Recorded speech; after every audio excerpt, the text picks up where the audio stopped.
Le développement d'une nation ou de tout groupe de personnes nécessite l'implication de toutes les couches sociales sans aucune distinction. Mesdames et messieurs, très chers internautes, bonjour et bienvenue dans ce nouveau numéro d'Afébia Talk, une émission faite par les jeunes et pour les jeunes. Sur les 5 dernières années au Togo, l'engagement des jeunes sur les thématiques en lien avec la promotion et la protection des droits humains devient de plus en plus de concert. Ils sont désormais légion. Ces jeunes-là qui ont décidé de briser la chaîne de l'inaction et de contribuer au développement de leur pays sur tous les plans. Quoique ces jeunes soient motivés et font d'énormes exploits, ils font souvent face à des défis qui ressortent la nécessité qu'ils soient outillés davantage.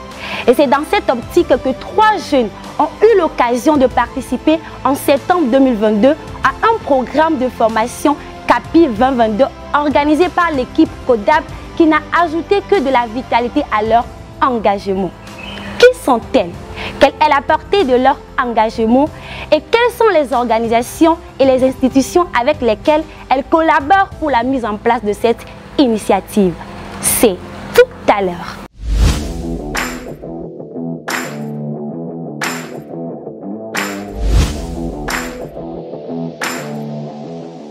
Je suis Arifa Huguette Sossou, juriste au Centre de documentation et de formation sur les droits de l'homme, jeune femme engagée et bénéficiaire du projet CAPI 2022. Adamado Arifa Fidel, bénévole à Amnesty International Togo, bénéficiaire du CAPI 2022 aussi et activiste des droits humains. Merci. Je suis Nihada Soumanou, ingénieure environnement de formation, chargée à l'organisation du collectif Together for Change et bénéficiaire du Code d'action plaidoyer international CAPI de l'édition 2022. Les filles, je vous ai rencontrées au CAPI. Ce fut une expérience, en tout cas à mon sens, formidable, une expérience humaine enrichissante. J'ai appris énormément sur tout ce qui est question de droits humains, de RSE, donc responsabilité sociétale des entreprises. Et aujourd'hui, la question que je me pose, c'est est-ce que nous avons vécu la même expérience? Et si oui, quels sont vos acquis à vous? Qu'est-ce que vous avez gagné lors de ces 10 jours de formation? Comment vous l'avez vécu à votre niveau à vous? Fidèle, tu veux bien commencer? Plein de choses, je dirais. Déjà, j'ai eu l'occasion, la chance de passer 10 jours avec de féminines personnes que vous êtes. Et c'était aussi le début d'une belle aventure qu'on fait ensemble il y a un certain moment jusqu'à maintenant. Et j'espère que ça va encore durer dans le temps. Et en matière aussi de droits humains, il faut comprendre que je suis sociologue à la base. Donc ça a été pour moi l'occasion de découvrir de plus en plus parce que ça fait un moment que j'étais activiste des droits humains sans pour autant avoir certaines formations en matière de plaidoyer, en matière de mécanismes et instruments à l'international, national ou bien régional. Et en matière de gestion de projet aussi, j'ai eu à apprendre beaucoup de choses. Et toi, Huguette? Moi, il faut dire que déjà à la base, j'ai eu la chance de participer aux universités d'été des droits de l'homme tenues à Ouagadougou en 2021, ce qui m'a permis d'avoir une certaine base, si on veut, en tout ce qui est gestion de projets, mécanismes internationaux et régionaux de protection des droits de l'homme. Et le CAPI, justement, sur la base d'une idée développée, une idée de projet, m'a permis de renforcer ces capacités-là, d'avoir une idée plutôt claire sur la base de tout ça et surtout sur les techniques de plaidoyer, que ce soit sur le plan national, régional et surtout international. Donc oui, par acquis, il faut dire que nous avions eu beaucoup de skills qui aujourd'hui au sein de nos entreprises avec les restitutions qui ont été faites après le CAPI et le travail qui continue sur le terrain nous permet chaque jour de mettre en œuvre ce que nous avons appris au CAPI et aussi le réseautage qui est très important parce qu'il faut le rappeler, nous provenions d'une diversité de cultures, d'une diversité de cadres géographiques et nous retrouver pendant 10 jours pour, entre nous, sans connaître, nous retrouver pendant 10 jours pour échanger, découvrir l'autre, c'était une expérience pour moi très enrichissante. Ouais. Effectivement, le CAPI, ce n'était pas que des formations, c'était également l'occasion pour nous, en tant qu'activistes, de venir défendre des idées sur lesquelles nous avons travaillé pour les transformer en futures initiatives. Et ce qui est magnifique, je pense qu'on avait une certaine synchronicité. Nos idées de projet, sinon nos idées d'initiative se ressemblaient. Et du coup, aujourd'hui, sur cette base de ressemblance et de convergence d'idées, nous en sommes venus à un projet qui s'appelle SNA. SNA pour dire aide, assistance. Et ce projet-là est un projet de promotion et de protection des droits des travailleurs dans les entreprises de Lomé. Et notre objectif en lui-même, c'est de contribuer à réduire de façon drastique, en tout cas, les violations commises à l'endroit des employés dans les entreprises de Lomé. J'ai bien envie de te laisser la parole pour que tu nous en dises un peu plus. Alors, comme activité sur ce projet-là, comme nous avons envie de réduire le maximum de possible les violences faites aux femmes et aux jeunes dans le milieu du travail, surtout dans le secteur privé. Alors, comme activité sur notre initiative, nous allons faire des formations à 30 jeunes et femmes pour leur aider à comprendre leurs droits et à savoir les réclamer. Et nous aurons aussi à faire des sensibilisations de masse, c'est-à-dire des sensibilisations que ce soit en ligne ou bien dans leur entreprise. Et nous aurons aussi à faire un plaidoyer en collaboration avec d'autres jeunes activistes de nos différentes associations ou pas. Et pour finir, nous aurons à faire une assistance juridique à des personnes qui sont déjà victimes de violations ou bien d'abus de droits humains dans leurs entreprises. Fidèle, comme tu as déjà su bien le dire, au-delà des activités du projet, pour notre initiative commune, nous visons d'abord comme phase pilote Lomé, mais ensuite ce sera les autres régions du Togo et pourquoi pas sur le plan régional ou sous-régional dans les mois à venir. En dehors de cela, l'idée c'est de venir vraiment en synergie avec d'autres activistes et nous allons travailler avec des bénévoles et de nos associations et des associations différentes des trois que nous sommes, à savoir le CDFDH, le collectif Together for Change, Amnesty International Togo, afin de travailler en synergie pour porter plus haut le projet et avoir un impact plus grand.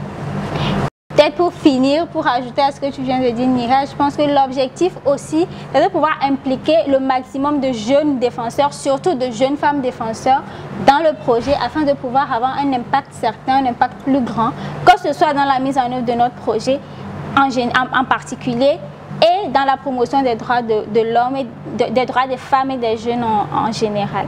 Pourquoi pas susciter cette envie-là de pouvoir défendre les droits humains en d'autres personnes qui ne le sont pas encore, voire d'autres jeunes, élèves et autres qui pourront aussi porter ce truc-là de défendre les droits humains parce que c'est pour nous tous en fait.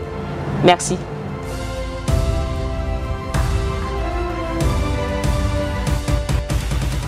Je suis Mouhidine Ouedraogo, je suis chargé de projet au CIFDA. Par ailleurs aussi juriste de formation. Le CIFDA, je dirais que c'est une organisation de droit burkinabé, une association de défense des droits humains basée à Ouagadougou, où le siège se trouve, et qui fait de la promotion des droits humains de façon générale et qui travaille aussi sur des thématiques en lien avec la jeunesse. Et sa motivation, il a été mis en place le centre pour promouvoir les questions des droits humains, mais il n'y a pas de droits humains spécifiques sur lesquels le CIFDA travaille. C'est sur les droits humains de façon générale. Donc vous pouvez trouver le CIFDA sur des questions des droits des femmes, sur des questions des droits des enfants, sur des thématiques en lien avec l'extrémisme violent, sur le monitoring des violations des droits humains. Le CIFDA est une organisation, comme je l'ai dit, qui travaille sur les thématiques en lien avec la jeunesse. Et pour cela, il organise régulièrement des formations, que ce soit à Ouagadougou, ou en tout cas accueille des jeunes de l'Afrique de l'Ouest francophone pour des formations. Et notamment l'une des activités phares du CIFDA, ce sont les universités d'été droits humains, qui réunit chaque année des jeunes défenseurs des droits humains qui viennent à Ouagadougou pour discuter sur des thématiques en lien avec un développement transversal, en tout cas une protection transversale des droits humains. Et généralement, ce sont ces thématiques-là qui font qu'on réunit les jeunes qui travaillent sur des questions de gestion de projets et des droits humains de façon générale. Les UEDH, de façon générale, comme je l'ai dit, réunit des jeunes de l'Afrique de l'Ouest francophone, généralement francophone parce que la logistique ne permet pas de prendre d'autres langues. Donc il y a la possibilité qui est donnée aux jeunes de venir se former en droits humains. Généralement c'est sur les mécanismes de protection des droits humains de façon générale. sur lesquels ces jeunes travaillent, ou en tout cas on travaille à les outiller sur ces mécanismes-là, afin de pouvoir faire au mieux le travail d'activisme ou de défense des droits humains. C'est aussi une formation UEDH qui se fait en collaboration avec un partenaire suisse qui est le CODAP. C'est d'ailleurs même une des raisons de la création du CIFDA, parce que les membres fondateurs du CIFDA se sont retrouvés après une formation avec le CODAP en Suisse. Ils se sont demandé qu'est-ce qu'on peut faire pour les jeunes défenseurs des droits humains qui n'ont pas l'occasion ou l'opportunité de pouvoir aller en Europe pour se former. Donc ils ont eu l'idée ou l'initiative de mettre à pied le CIFDA depuis 2009, dont la reconnaissance est arrivée en 2010. Donc le but, c'est de faire sur le continent africain une sorte de répétition des formations qui se trouvent à Genève. Donc ça permet, les UEDH permettent de réunir les jeunes de l'Afrique de l'Ouest francophone pour les outils en gestion de projets notamment, et aussi, comme je l'ai dit, en mécanisme de protection des droits humains. Je suis très ravi de venir au Togo pour accompagner la mise en place de la formation, la mise en œuvre du projet, j'allais dire, des jeunes lauréates du CAPI. Et c'est toujours un plaisir de venir au Togo et de soutenir l'action des jeunes. Bonjour, alors je m'appelle Charline Weber, je suis co-responsable du CODAP, c'est le centre de conseil et d'appui pour les jeunes en matière de droits humains. C'est une organisation suisse basée à Genève qui a pour objectif de sensibiliser les jeunes au domaine des droits humains dans son ensemble et qui donne aussi des formations pour les jeunes activistes, toute la francophonie. Alors le CODAP a deux types d'activités, disons. Il y en a un qui est plutôt au niveau national, donc on sensibilise, on donne des ateliers de sensibilisation pour les jeunes résidents en Suisse sur les thématiques variées des droits humains, et on donne aussi des formations, on intervient dans des écoles, à l'université pour justement former sur certains aspects des droits humains. Et on a un autre volet qui est plus international ou tourné vers l'international, où on a premièrement des formations. On a 2 formations annuelles qu'on donne en collaboration avec notre partenaire du Burkina Faso, le CIFDA. Et donc on en a une qui est à Genève et généralement en été au courant vers août de chaque année, et une deuxième qui a lieu au Burkina Faso à Ouagadougou. Ces 2 formations, elles sont à destination des jeunes défenseurs et défenseuses des droits humains des pays de toute la francophonie, qui ont généralement entre 15 et 30 ans. Et il y en a une, celle à Genève, elle est vraiment sur le plaidoyer international, et on a aussi quelques cours et ateliers sur la gestion de projet et les mécanismes de protection des droits humains. Et celle qui est à Ouagadougou, elle est plus axée gestion de projet. Et celle-ci, elle est à destination de jeunes aussi, mais plus des défenseurs et des défenseuses des droits humains de l'Afrique de l'Ouest. On a pour vocation de vraiment suivre les projets de ces jeunes qui viennent à nos formations. Donc généralement, on leur demande de venir avec un projet qu'ils ont développé au préalable et ensuite qu'ils ont renforcé lors des formations, grâce notamment à tous les ateliers qu'ils ont suivis pendant ces formations. Et ensuite, on a pour objectif de vraiment les suivre dans le développement et la mise en œuvre de leurs projets dans leurs pays respectifs. Donc voilà, c'est la raison pour laquelle on est au Togo aujourd'hui avec mon collègue. Alors effectivement, on a pu avoir la chance de se rendre à Lomé pour une dizaine de jours, en compagnie donc du CIFDA. L'idée, c'est justement de suivre le projet des 3 lauréates qui représentent les organisations suivantes. Donc on a le CDFDH, on a le collectif Together for Change et puis Amnesty International Togo.